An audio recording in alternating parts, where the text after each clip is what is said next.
ఎన్నికల్లో కాంగ్రెస్ పచ్చి అబద్ధాలు చెప్పి అధికారంలోకి వచ్చిందని మాజీ సీఎం కేసీఆర్ అన్నారు. లోక్సభ ఎన్నికల్లో బీఆర్ఎస్ కు 12 సీట్లు వస్తాయని కేసీఆర్ ధీమా వ్యక్తం చేశారు. ఇక కాంగ్రెస్ బీజేపీలకు ఓట్ల సీట్లు కావాలని ప్రజా సమస్యలు పట్టవని ఆరోపించారు. బీజేపీ నేతల వ్యాఖ్యలను ఒక్కసారిగా కూడా రేవంత్ రెడ్డి ఖండించలేదని మాజీ సీఎం మండిపడ్డారు. గీసేవానికే గుండు ఇక అమ్మను చూడు ఆవు చూడ బొమ్మను చూడు గుద్దో గుద్దనేది.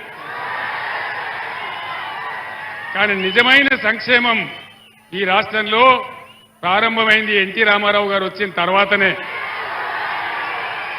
పేదలకు పట్టడి అన్నం దొరికింది, బుక్కెడు బువ్వ దొరికింది, ఆ పుణ్యాత్ముడు పెట్టినటువంటి 2 రూపాయల కిలో బియ్యం ద్వారానే. ఈ రాష్ట్రంలో ఎవడు అవునన్నా కాదన్నా ఇది చరిత్ర. ఆ మహనీయుడు ఆయన వచ్చిన తర్వాత 2 రూపాయల కేజీ రైస్ పెడితేనే పేద సాదాలకి ఇంత బియ్యం దొరికి పట్టడి అన్నం దొరికిన మాట చారిత్రక సత్యం. అట్లనే పక్కా గృహ నిర్మాణం కావచ్చు, జనతా వస్త్రాలు కావచ్చు, అనేక మంచి కార్యక్రమాలు, భూమి శిస్తు రైతులకు రద్దు చేయడం కావచ్చు, ఇట్లాంటి అనేక కార్యక్రమాలు నిజమైన సంక్షేమం కాంగ్రెస్ చేయలే.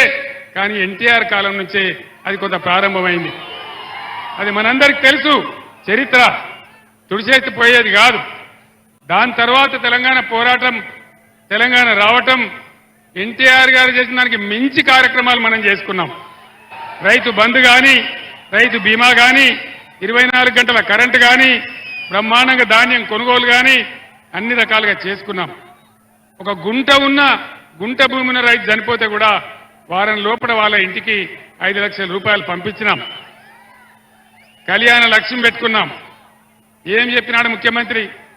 కేసీఆర్ ఓన్లీ 1 లక్ష రూపాయలు ఇస్తాడు, నేను తులం బంగారం ఇస్తాడు. తులం బంగారం వచ్చిందా? వినబడతలేదు. వచ్చిందా? తులం బంగారం తుస్సుమన్నది. ఇప్పుడు అడిగితే కాంగ్రెస్ కష్టమంటున్నది. రైతు బంధు అడిగితే చెప్పుతో కొడతా అంటున్నది. నేను చెప్పినా, అయ్యా అట్లా మాట్లాడే మంత్రి గారు, నీకు అహంకారం ఉన్నది, నీకు కూడా చెప్పున్నది కొట్టడానికి, కానీ రైతుల చెప్పులు చాలా బందోబస్తుంటాయని చెప్పిన నేను.